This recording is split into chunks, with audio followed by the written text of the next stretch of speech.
Okay guys, here I'm going to show you this. Here's a soft maple tree.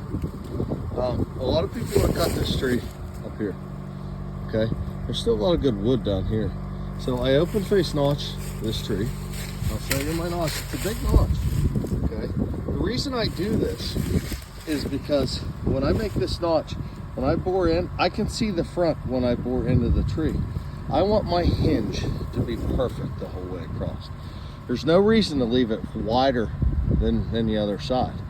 Okay, so I want that hinge to be nice and even the whole way across. And I know somebody's gonna say, well, I can't believe you did that because there's rotten over here. You're right, it was rotten over here, okay? But if we take the size of this tree, I don't know, 16 inches, I'd say, 16 inches, something like that. So, 80%, I need, this is my hinge length right here. See this right here? That's called your hinge length, okay? So my hinge length, I can see it. I only have one. I can't measure it and show you at the same time, but I know that my hinge length straight across there is at least 80%, and this is all good wood the whole way across. The whole way across, that's all good wood. So 80% of that, all right? Now, if I say 16 inches, 10% would be the thickness, maximum thickness of that hinge, okay? So 10% of that. So if I come over to here, look down in there, see that? So there's my hinge, about a 1 inch hinge, and you can see the whole way through. So there's my cut. I have it perfectly cut the whole way back, all right? And the only thing it's holding is right there, all right? So this tree is cut completely off. Now, I'm right beside the tree. I'm safe. I'm not at all concerned with that, okay? So the tree is holding.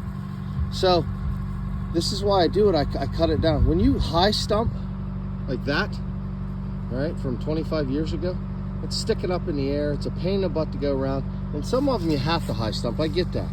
But for the most part, we want to cut them as low as we can to the ground. And everything I did here is still safe. I still had 80% of the diameter of the tree for my hinge length, and I still have a maximum, which I'm less than a maximum. Maximum would be 1.6 for a 16-inch tree, so I'm actually at well, less than that. But I'm confident about where that tree is going and what's going on with it. So, that's how we do things. And listen, I notch the tree. The safest way to cut a tree is to notch it. For anybody to ever tell you that it's safe to not notch a tree, they have absolutely no business being in the woods. And if I insult somebody, I'm sorry. But there's absolutely no reason. There is not one tree out here. And yeah, I know this is just a junky soft maple, but there's some really good red oak and some really good white oak on this property. But I'm gonna tell you right now, there's no excuse, none, for not notching a tree, leaving that hinge on there. If you're that worried about it tearing the face off the tree or something, then make your hinge smaller, okay? So when you don't notch a tree, you have no clue in this world where in the heck that tree's gone. So, you know, food for thought for everybody for the day. I'll post this on YouTube, see how it goes, but that's my tree. There's my notch, okay? I'm a bore cut. I bored from the good side of the tree. This is the bad side of the tree over here. So I bored from the good side of the tree. I bored the whole way through. You know, it's pretty easy. Lots of wood holding here. All right, guys. So maybe I'll try to show you some other stuff today. I don't know yet, but short little video on you know, even though the tree's not that good, you can still cut it down below. All right. God bless everybody. It's a sunny day, and you know, get out there, get some sunshine.